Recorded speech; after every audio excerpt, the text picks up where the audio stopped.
Alors, nous poursuivons toujours le débat sur l'adoption du projet de loi numéro 3. Cette fois-ci, je reconnais Monsieur le député d'Hochelaga Maisonneuve. Merci, Monsieur le Président. J'ai fait l'essentiel de mon intervention hier sur le dossier du projet de loi 3 dans le cadre du vote sur la prise en considération du rapport. J'interviens quand même aujourd'hui pour aller un peu plus loin. Vous savez, quand on intervient, on a un nombre restreint de temps. Et puis là, dans un deuxième vote comme ça, je ne vais pas répéter les mêmes choses que j'ai dites hier. Je vais essayer d'aller sur d'autres aspects un peu plus pointus. Je vais me concentrer aujourd'hui sur les gains, ou du moins les amoindrissements des mauvais aspects du projet de loi que j'ai réussi à aller chercher dans le cadre de l'étude détaillée. Parce que, vous savez, Monsieur le Président, quand on est un député d'opposition, on se peut souvent poser la question par des gens, puis ça sert-tu à quelque chose d'être député d'opposition? Comme si le seul objectif, c'était d'être au pouvoir. Bien sûr, on le partage, cet objectif-là, à Québec solidaire. On le souhaite, puis on y travaille. Cela étant dit, être dans l'opposition, on a quand même des leviers. Et c'est vraiment, je trouve, dans l'étude détaillée d'un projet de loi qu'on réalise le plus ces leviers-là qu'on a comme député d'opposition et qu'on réussit à les faire changer des choses. Je dois vous admettre que le projet de loi 3, que je me disais hier, je pense que j'ai fait 15 projets de loi avec le ministre du Travail depuis nos élections respectives et nos réélections respectives, donc en 18 et en 22. Je pense que c'est dans celui-là que j'ai obtenu le plus d'amendements déposés, négociés et obtenus. Dans chacun des projets de loi que j'ai eu avec le ministre, des fois, il y avait un petit truc à gauche, un petit truc à droite. Des fois, il n'y en avait presque pas ou pas du tout. C'est arrivé aussi, forcément, sur 15 projets de loi. Mais sur celui-là, c'est celui que j'en ai obtenu le plus. Puis je le disais hier, je pense parce que c'était le projet de loi le plus brouillon, malheureusement, du ministre du Travail. Et c'était le projet de loi sur lequel il connaissait moins son dossier.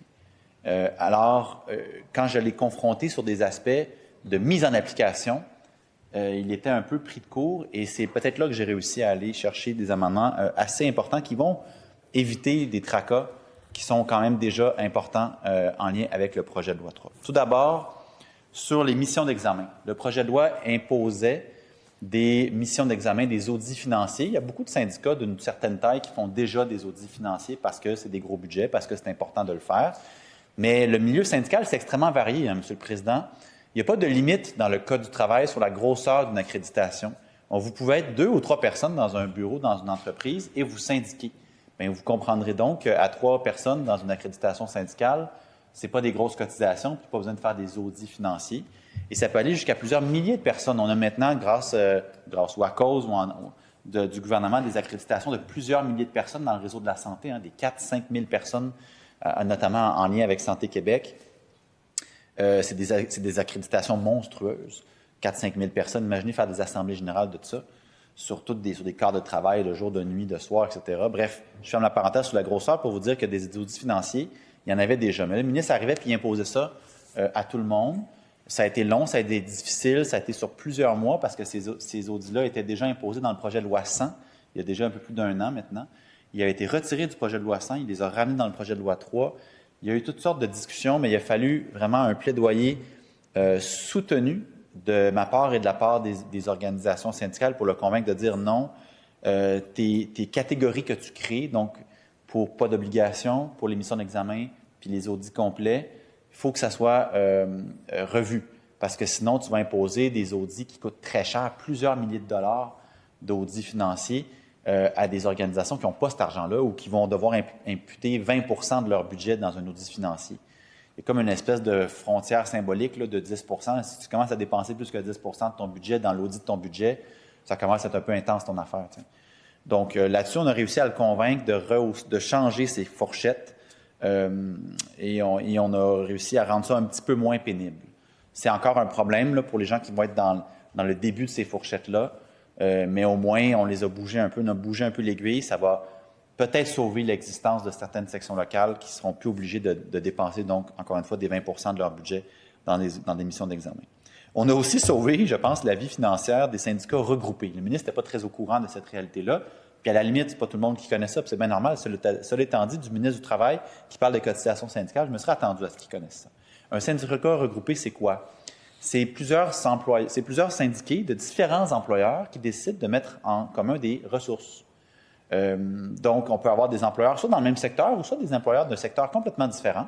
Puis il y a plusieurs accréditations qui peuvent être de petite taille qui se disent, bien, ensemble, on ne peut pas avoir une permanence, on ne peut pas avoir quelqu'un qui gère nos finances, par exemple, à temps plein. Mais si on se regroupe, plusieurs petites accréditations, 15 là, 20 là, 30 là, 50 à côté, Mais ensemble, on commence à avoir un revenu puis un budget qui nous permet d'avoir des services plus intéressants, pouvoir payer plus de griefs, avoir des assemblées générales avec plus de support technique, par exemple.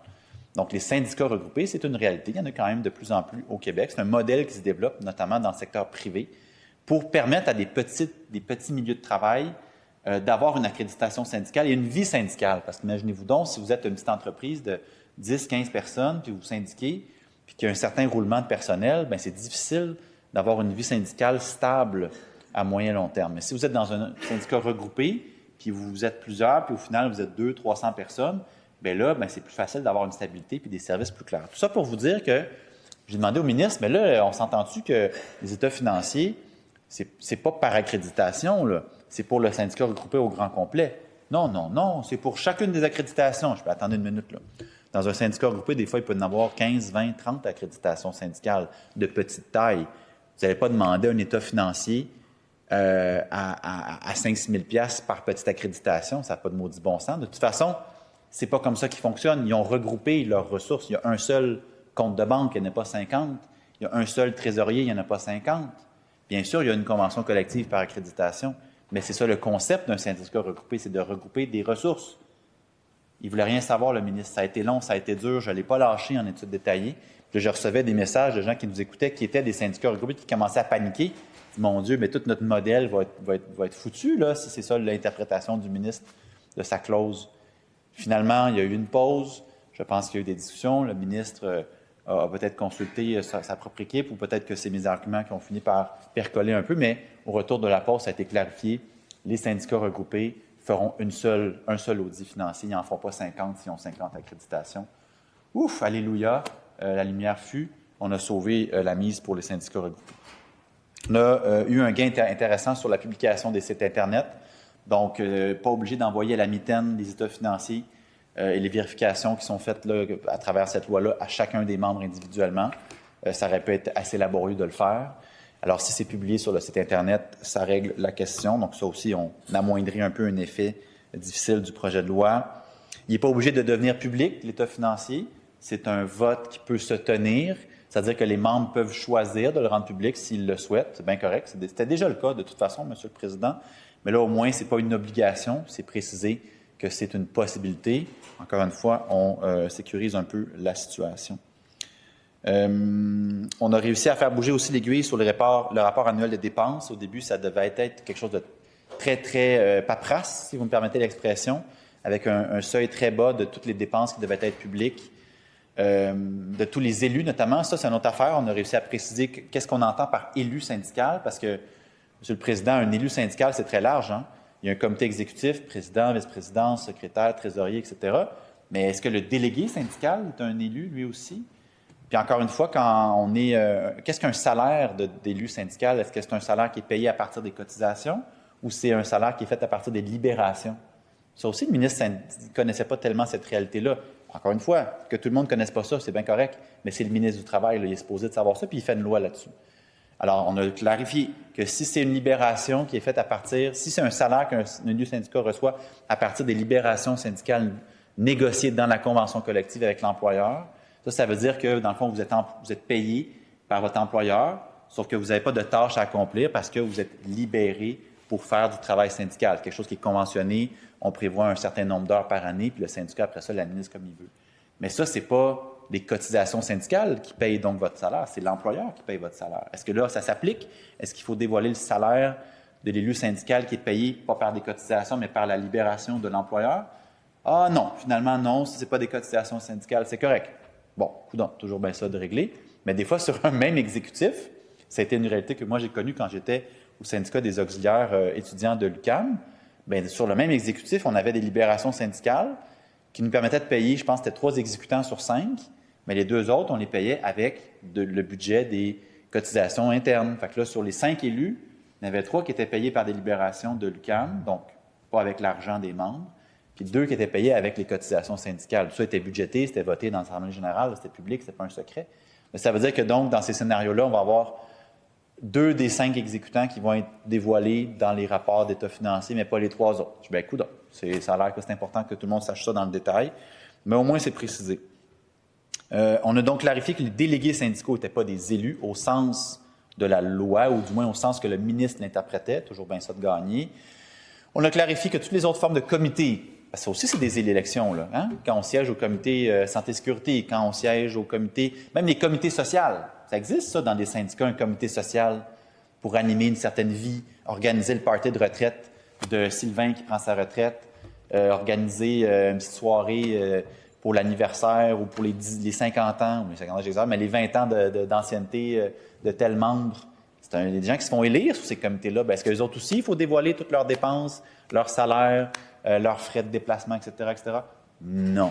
Le ministre a été clair là-dessus, mais une chance qu'on lui a posé la question, parce qu'encore une fois, on n'allait pas le savoir, mais là, c'est clair, c'est uniquement les élus de l'exécutif syndical, ceux qui ont une charge syndicale au sens de la jurisprudence, mais que ce n'est pas tout le monde qui connaît, puis c'est certainement pas tout le monde qui sait où aller la trouver. Une bonne chose de clarifier à ce niveau-là. On a eu des longues discussions sur la gouvernance, notamment sur le vote. Ça, c'est malheureusement un truc que je suis un peu déçu qu'on n'a pas réussi à modifier plus que ça. Le ministre imposait des votes sur 24 heures.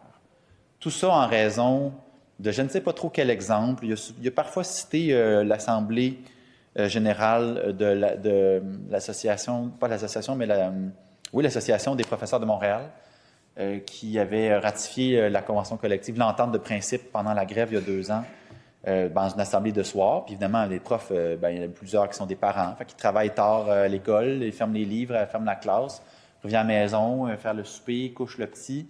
L'assemblée, elle ne peut pas commencer à 5h15. Il faut qu'elle commence à plus 6h30, 7, le temps que même peut-être plus 8. Une entente, là, Monsieur le Président, une entente de principe d'un front commun et d'un secteur public comme ça, c'est pas simple. Ça ne prend pas 2 secondes à présenter. Il faut la présenter, puis là, c'est long. Puis après ça, il y a des questions de compréhension de l'entente de principe. Puis après ça, il y a des discussions. Est-ce que c'est une bonne entente? Est-ce qu'on continue la grève? Est-ce qu'on arrête la grève? Ça ne prend pas 2 minutes, ça, Monsieur le Président. Puis ça a été long. Dans le cas de l'Alliance des profs de Montréal, ça a été long. Ça s'est terminé aux petites heures du matin. Il y a eu de mémoire entre 1 et 2 heures du matin. Est-ce que c'est souhaitable? Non. Personne n'aime ça. Personne ne souhaite ça. Mais c'est quoi la bonne heure, Monsieur le Président? Quelle heure il faut arrêter l'Assemblée? C'est-tu le ministre là, qui va faire une vigie puis qui va dire, là, il est 11h15, on arrête ça? C'est-tu 11h30 le bonne heure? C'est-tu minuit? Minuit et quart? Il n'y en a pas de bonne heure, Monsieur le Président. Ce n'est pas au ministre puis à l'État du gouvernement du Québec de commencer à micro-gérer ça. Il y a toujours bien, en plus, dans les assemblées générales, des codes de procédure, puis ce qu'on appelle la question préalable, ça veut dire qu'un membre peut demander qu'on passe au vote. Fait que si ça a duré jusqu'à 1h ou 2h du matin, ça veut dire que personne n'a demandé de passer au vote. Coudonc, c'est-tu au ministre d'aller micro-gérer le fait qu'il faut décider à leur place de voter à telle ou telle heure? Donc, c'est une espèce de solution à un faux problème d'étaler un vote sur 24 heures. Ça va juste être compliqué et pénible pour tout le monde. On a au moins clarifié que ce n'est pas 24 heures continues. Parce que sinon, ça aurait fait en sorte que Marcel, là, il aurait fallu qu'il soit installé dans un local du fond de la shop là, toute la nuit pour que son 24 heures de vote continue soit disponible. Ou qu'on claque des milliers de dollars vers des applications en ligne pour le vote électronique. C'est bien correct du vote électronique, il y a des syndicats qui l'utilisent déjà, mais ça coûte de l'argent, ça coûte relativement cher. Puis là, s'il y avait été 24 heures en continu, ça aurait été une dépense assez monumentale pour les 4800 accréditations syndicales du Québec. On a fait baisser ça à 12 heures. On a un amendement qu'on a réussi à gagner, ça a baissé à 12, puis c'est au moins pas 12 heures continues. Mais ça reste quand même long, ça, Monsieur le Président, 12 heures de tenue de vote. La plupart du temps, en plus, là, Monsieur le Président, le vote, il a lieu quand? Il a lieu à la fin de l'Assemblée générale où on a présenté l'entente de principe. Donc là, c'est toutes les gens qui se sont rassemblés, tous les gens se sont présentés à l'Assemblée, ceux que ça intéresse, se sont présentés à l'Assemblée, ils ont une présentation, ils ont des questions, puis après ça, ils débattent. Est-ce que c'est une bonne entente, pas une bonne entente? Puis quand on a fini la présentation, on vote. Il n'y a pas tant de monde que ça, Monsieur le Président, qui n'ont pas été capables ou qui n'ont pas voulu se déplacer à une Assemblée générale qui tiennent à ce point-là à venir voter. Moi, je suis convaincu là, que la plus-value de Monsieur le ministre qui nous a soumis là pour dire on va permettre à tout le monde d'aller voter, pas tant de monde de plus qui vont aller voter. Puis savez-vous, je me base sur quoi pour faire cette prédiction-là? Je me base sur le vote par anticipation qu'on vit aux élections québécoises. Le vote par anticipation, c'est intéressant. C'est une belle chose qui permet à plus de monde d'aller de s'exprimer, pas à plus de monde, mais à du monde à adapter leur vote. Mais malheureusement, ça n'a pas reflété une hausse de participation électorale. C'est un accommodement intéressant, mais ça n'a pas participé à rehausser le nombre de personnes qui votent. Fait que je suis pas mal convaincu que la nouvelle disposition du ministre de mettre ça étalé sur 12 heures ça va permettre nécessairement à plus de monde d'aller voter. Ça va juste peut-être accommoder certaines personnes. Puis en même temps, allez-vous vraiment aller voter? Moi, j'aurais de la misère à aller voter sur une ratification de convention collective sans avoir eu la présentation. Je sais, c'est une bonne entente? Je ne le sais pas. Je ne l'ai pas vue. Puis une entente, là, c'est pas quelque chose qu'on envoie par courriel, M. le Président. C'est quelque chose de confidentiel qu'on présente dans une assemblée à huis clos, pas de médias, pas personne, juste les membres. Fait que si vous n'êtes pas présenté à l'assemblée, vous n'aurez pas les détails. Puis on ne vous enverra pas ça par courriel. C'est pas comme ça que ça marche. Fait que sur quelle base vous allez voter? Vous pouvez voter. Vous allez voter. Mais moi, je vous fais la prédiction qu'il n'y aura pas plus de monde qui vont s'exprimer dans ce fameux 12 heures-là. Ça va juste être plus compliqué, plus long. En plus, quand on veut des fois une entente de principe, puis on est content, on veut la ratifier rapidement, puis arrêter la grève, bien là, non, il va falloir attendre 12 heures. Ben, coudonc. On se complique la vie, M. le Président, pour pas grand-chose. Basé sur combien de cas? Un cas. Un cas. La fameuse assemblée de l'Alliance des profs de Montréal de 2023, si ma mémoire est pas. 2024 peut-être. C'est tout. Nous, on fait des lois ici à l'Assemblée nationale sur un cas, M. le Président. Un cas. C'est drôle parce qu'il y a d'autres organismes qui sont venus. J'ai en tête l'Institut économique de Montréal, sont venus en audience. Puis ils étaient bien forts là-dessus. Là. Oui, il faut les périodes de vote prolongées. Puis je leur ai dit aux deux représentants de l'Institut économique de Montréal, pouvez-vous me nommer la liste, pouvez-vous me faire la liste des assemblées qui ont été problématiques en raison d'une trop courte période de vote, par exemple? Les plaintes que vous avez reçues. Silence radio. Quelle surprise! Bien évidemment, silence radio, M. le Président. C'est un spin, ça, là. Puis là, ils m'ont dit, on va vous envoyer une liste. Inquiétez-vous pas, M. le député, on va envoyer une liste. Pensez-vous que je l'ai reçue, cette liste-là, M. le Président? Je n'ai jamais vu la couleur. Il n'y en a pas de liste. Il n'y en a pas de liste. Il n'y en a pas de problème de vote, de durée de vote. Donc, c'est un cas, monté en épingle, comme je vous l'expliquais tantôt, qui a justifié une procédure qui va compliquer la vie à tout le monde et qui pourrait donner des retards dans les suspensions de grève, dans des fins de grève, qu'on aurait pu régler plus rapidement. Mais le gouvernement cherchait des bibittes. Il y en a trouvé une. On l'a donc amoindri, 12 heures plutôt que 24. Coudonc, toujours bien ça. Le cœur du problème, M. le Président, c'est les cotisations, dites facultatives. C'est l'espèce de patente qu'on a trouvée là, du côté du ministre pour, encore une fois, là, essayer de trouver une façon de se montrer comme les gros bas. C'est à la mode en ce moment, là, dans la course là, à la chefferie de la CAQ. Il faut être tough contre les travailleurs, contre les syndicats. Les syndicats, ils abusent. Alors, on va aller essayer de voir qu'est-ce qu'on peut faire avec les cotisations syndicales. Nonobstant que la formule REN fonctionne depuis les années 50 sans de problème. Nonobstant la trilogie de la Cour suprême, notamment avec l'arrêt Saskatchewan, qui constitutionnalise le droit d'association, qui renforce le droit d'association au Canada et donc au Québec. Pas grave, ça. On y va. On va aller jouer. On va aller tirer l'élastique là, le plus possible pour voir qu'est-ce qui pourrait survivre au test des tribunaux.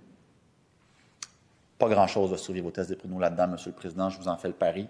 On se rappelle, si vous voulez, dans 6-7 ans, là, quand ça va être rendu à la Cour suprême et qu'on aura le résultat, on se fera un petit meeting, vous et moi, ou avec M. le ministre peut-être, puis on verra bien qui avait raison là-dessus. Ce que j'ai trouvé le plus drôle, M. le Président, dans le bloc sur les cotisations facultatives, c'est qu'un des trucs qui avait été utilisé ad nauseam par le ministre puis par l'ensemble du gouvernement, en particulier par le premier ministre, c'était la fameuse utilisation par la Fédération autonome de l'enseignement, la FAE, de leurs cotisations syndicales pour contester la loi 21 jusqu'en Cour suprême. Et ironie suprême, on est en train de vivre cette semaine et la semaine dernière les audiences de ça. Donc, on attend un jugement dans les prochaines semaines. Mais ça, là, le mandat de contester les cotisations, de contester la loi 21 par la FAE, c'est pas sorti d'un chapeau, là, c'est sorti de leur instance. C'est des délégués qui se sont présentés à un congrès de la FAE, puis qui ont voté ça, puis qui ont réélu un exécutif mandat après mandat sur cette base-là. Il n'y a pas eu de résolution, à ma connaissance, qui a émané de la base dans leur assemblée générale de région, là, de secteur, de commission scolaire, puis qui a monté jusqu'à un congrès de la FAE. Bien là, le ministre, quand on était rendu en études détaillées, tout bas en plus, hein, je me rappelle, il a baissé le ton quand on est rendu à cette section-là. Il expliquait, là, il y avait la cotisation principale facultative, puis là, si ça concerne le droit du travail, c'est correct, c'est principal. Il a baissé le ton. Là, j'ai fait, quoi? Là, comme le dossier de la FAE, par exemple. Oui, bien là, c'est sûr que vous comprenez, dans le dossier de la FAE, oui, bien sûr, ça concerne les conditions de travail, mais oui, évidemment. On perd sa job si on porte un signe religieux, ou on ne peut pas changer de poste, en tout cas, si on porte un signe religieux. Grosse nouvelle, c'est une condition de travail de prof. Fait que oui, la FAE défend ses membres dans leurs conditions de travail. Fait que finalement, c'est de la cotisation principale, ça, M. le Président. Des mois qu'on a passé ici à se faire dire que c'était scandaleux, que la FAE utilisait les cotisations des membres, puis ça n'a pas d'allure, puis ça n'a pas d'allure. Puis là, on a un projet de loi. Puis c'était même utilisé dans la petite vidéo du ministre avant le dépôt de son projet de loi, une belle découpure, là, la FAE, la loi 21, machin. Puis finalement, c'est de la cotisation principale, c'est même pas de la facultative. Pourquoi? Bien, je me mettrais ma main au feu. C'est que ces légistes lui ont dit, ça ne passera pas le test des tribunaux. Bien évidemment que tu peux te servir de tes cotisations pour défendre les membres. C'est la nature même d'un syndicat. Tu ne peux pas commencer à aller dire ça, ou arbitrairement, ça va être du facultatif ou pas. Fait que, honnêtement, ça, c'était le bout le plus rigolo de l'étude détaillée, M. le Président. Parce que le ministre a dû piler sur sa peinture qu'il avait lui-même étalée à grands sauts. Finalement, la contestation de la loi 21 de la FAE, bien, c'est de la cotisation principale. Je ne veux pas bouder mon plaisir, M. le Président, j'ai quand même rigolé un petit peu cette journée-là. J'ai reçu quand même beaucoup de messages de collègues du milieu syndical qui rigolaient aussi. Cela étant dit, ce n'est pas parce qu'on rit que c'est drôle. Le reste de ces articles-là sur les cotisations facultatives pose des problèmes monumentaux. On a quand même réussi à arracher quelques gains là, pour amoindrir des choses, notamment la question des publicités. Le ministre disait tout ce qui est publicité, on envoie ça dans du facultatif. Mais la façon dont c'était écrit, il y avait le mot « exclusivement », destiné exclusivement aux membres. Puis là, il y avait un flou là-dessus. Là. Qu'est-ce qui est destiné exclusivement aux membres? Un babillard syndical, je donnais ça l'exemple hier. Il y en a même un ici à Porte 6. Quand vous sortez à la Porte 6, ici, là, il y a un babillard syndical, les employés de l'Assemblée. Bien, il y a de la publicité, là, il s'adresse aux membres, mais vous et moi, M. le Président, on la voit, cette publicité-là. Alors, est-ce que ça s'adresse exclusivement aux membres? C'est un babillard syndical, mais il est dans un endroit... Une publicité, par définition, c'est pas une infolette qu'on envoie juste aux membres. Là. Une publicité, ça dit public. La publicité publique, c'est la même chose. Fait que là, on a fait retirer le mot exclusivement pour clarifier les situations. Ça va aider un peu à voir comment ça va s'appliquer, mais à suivre quand même. On a parlé de conditions de travail. Qu'est-ce qu'une condition de travail? Parce que là, on avait clarifié donc, dans le bloc où il a fallu qu'il pile sa peinture sur la FAE, que si c'est pour la condition de travail, c'est correct de faire de la publicité ou de dépenser des conditions de travail. Mais qu'est-ce qu'une condition de travail? On l'a élargi un peu le sens de ça. Ça inclut, c'est très, très large, les conditions de travail. Ça inclut la santé et sécurité, les conditions de travail. Ça inclut le salaire, ça inclut la santé mentale. Je veux dire, là, on a tiré quand même l'élastique très, très large. C'est une bonne chose. Ça veut dire que ça va être plus facile peut-être de l'appliquer ou d'englober ce qui se fait déjà dans le milieu syndical par rapport à la publicité. Il y avait l'interdiction aussi là, de faire des cotisations principales pour faire des dons. Bien, ça aussi, le ministre, encore une fois, il avait tourné des coins ronds dans sa préparation parce qu'il n'est pas sans savoir. Puis lui-même, il avait été impliqué dans des campagnes de Centraide dans sa région. Centraide, là, il y a beaucoup de syndicats qui sont impliqués dans Centraide puis qui cotisent à la source. Moi, j'ai fait ça quand j'étais un salarié de la FTQ. Dans mon talon de paye, je cotisais à la source pour faire un don à Centraide. Comme là, on cotise, mettons, au Fonds de solidarité, ou on cotise à son régime de retraite ou à son régime d'assurance. Bien, tabarnouche, ça, c'est quand même une bonne base de revenus là, pour Centraide qui va après ça faire sa distribution puis aider plein d'organismes dans les régions distinctives. Bien là, si demain matin, les syndicats ne peuvent plus faire ça, parce qu'il y avait deux choses. Il y avait les cotisations à la source, mais il y avait aussi les dons. Le syndicat, lui aussi, pouvait faire un don à Centraide et à des causes. Puis là, nous, on allait dire, fini les dons. Hey, tabarnouche, il y a des tournois de golf, des fois, qui s'organisent par les syndicats au profit de la maison contre la violence conjugale de telle région ou à tel groupe communautaire d'une autre région. Fini, ça? Parce que là, ça, tout à coup, c'est du facultatif. Et boboy. Là-dessus, il a quand même viré de bord assez vite, mais je pense que c'était étonnant que ça soit dans la mouture originale de son projet de loi. On a aussi parlé de la politique, parce que là, c'était écrit que les cotisations ne peuvent pas servir à des fins politiques. Oui, mais ça, on le sait, M. le Président. Il y a une loi sur les élections. Le DGE s'occupe déjà de ça. Pourquoi on écrit ça là-dedans? Oui, mais c'est parce que là, il faut que ça soit clair. Bien, qu'est-ce qui n'était pas clair dans la loi électorale, M. le Président? Très clair. Le syndicat ne peut pas jouer avec les élections. Il y a des dates, il y a très clair pour tout le monde. C'est même très sévère. Très, très sévère. Le DGE, là, il n'en laisse pas passer de virgule. Là, on a dit, ouais, OK, ben dans ce cas-là, OK, mais là, puis la politique, c'est large aussi. C'est-tu la politique ou le politique? On apprend ça dans les cours de sciences politiques à l'université. La différence entre la politique et le politique. La politique, c'est la politique partisane, c'est ce qu'on fait ici, c'est les partis politiques, c'est les élections. Mais le politique, c'est les relations de pouvoir. C'est les syndicats, les employeurs, les groupes sociaux, les journalistes. Le politique. Fait que là, c'est quoi? C'est-tu le politique, la politique? Finalement, on a précisé, c'était les partis politiques et les élections. Puis finalement, ben écoute, c'est déjà couvert par la DGEQ. Fait qu'on a rajouté ça pour pas grand-chose, parce que c'est déjà couvert par la DGEQ. C'est pas grave, on l'a rajouté. On va aller faire campagne là-dessus, essayer de donner des votes à Éric Duhaime. On va voir si ça marche. On leur souhaite bonne chance. Et après ça, bien sûr, le chaos total d'application pour les votes. Parce que les votes, là, sur les cotisations dites facultatives, là, le ministre il a eu la drôle d'idée de dire « Ouais, bien ce vote-là, contrairement à tous les autres votes, lui, il va concerner l'entièreté des salariés. » Ah! Parce que d'habitude, le syndicat, pour aller voter à l'Assemblée générale, sans grande surprise, il faut être membre du syndicat.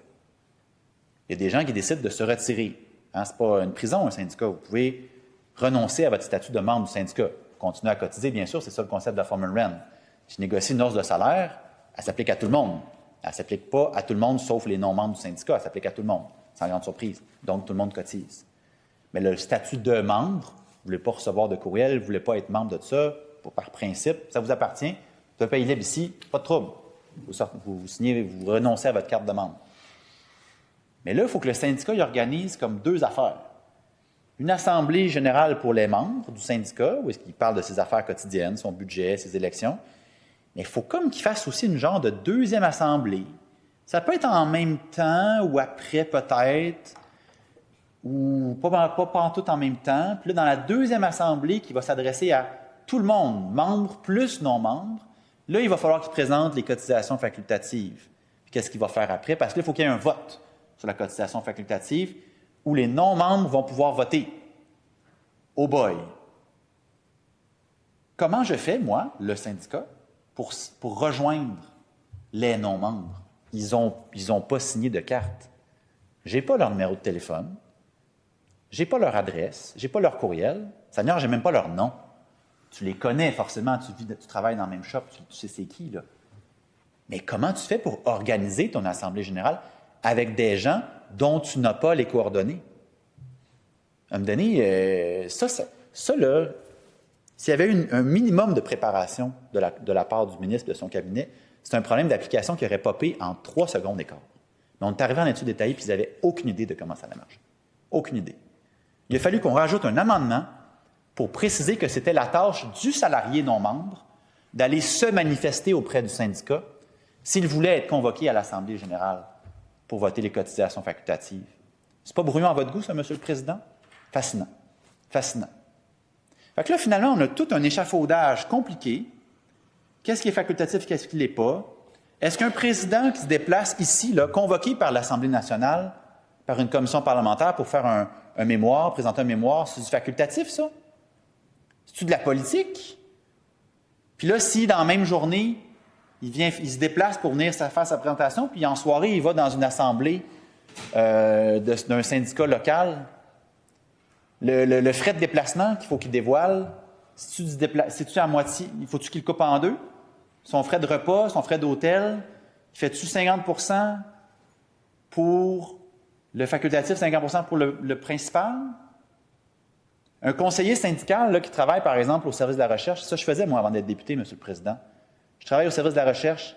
Mais là, j'ai plein de mandats en même temps, moi, là. Si j'ai un mandat qui concerne un thème dit facultatif, faut-tu que comment ça marche? Je passe 1h30 là-dessus.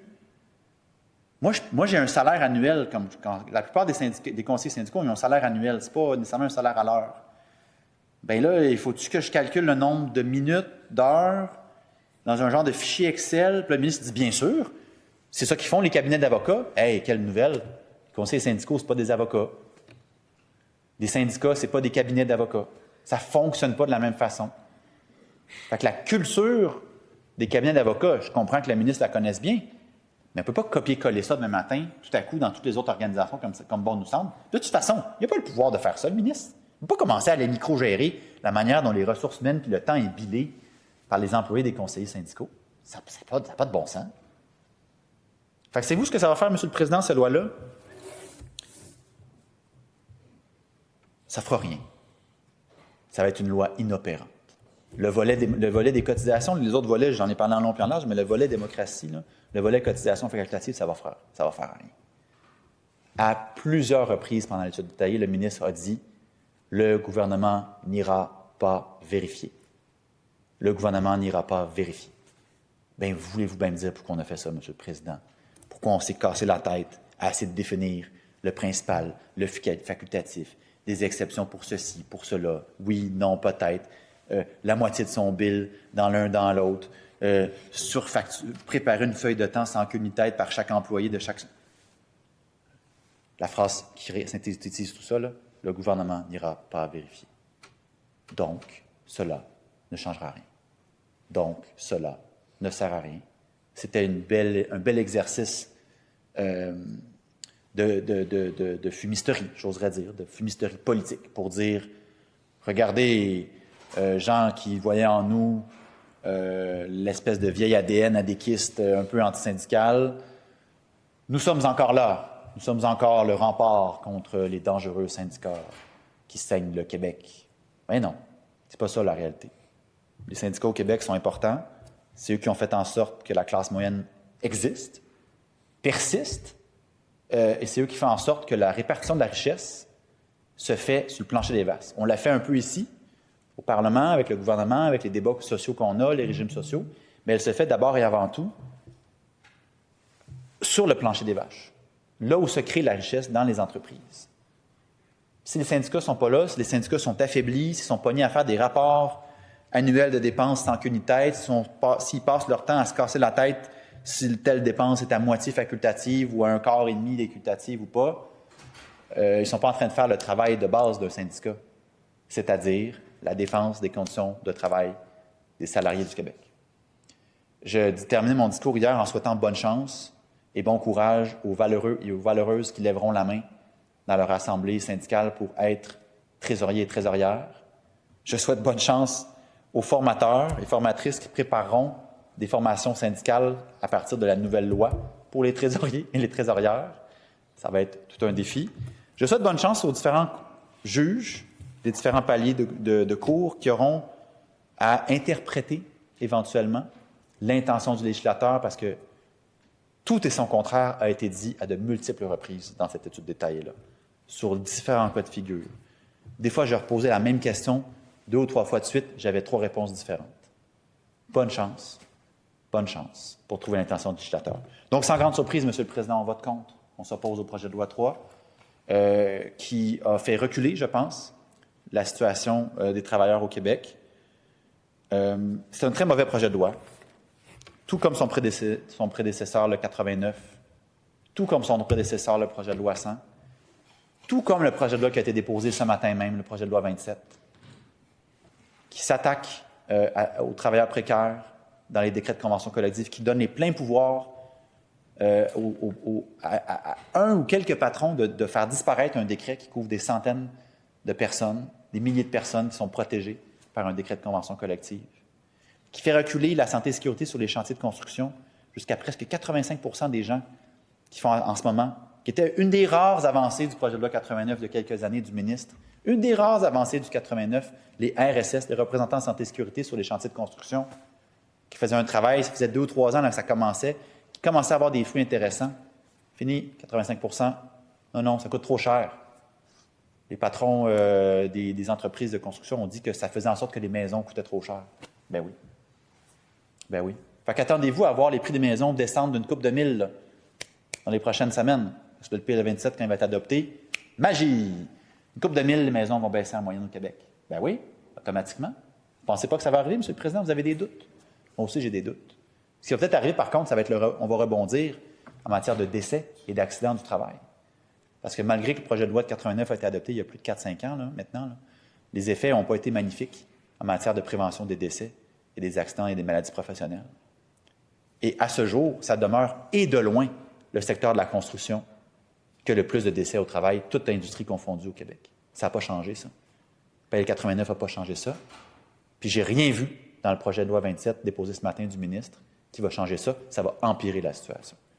Alors, sans grande surprise, M. le Président, on vote contre le projet de 3. Sans grande surprise, le ministre va m'avoir devant lui dans le projet de loi 27 qui va commencer dans les prochaines semaines. Merci beaucoup. Merci, Monsieur le député d'Hochelaga Maisonneuve.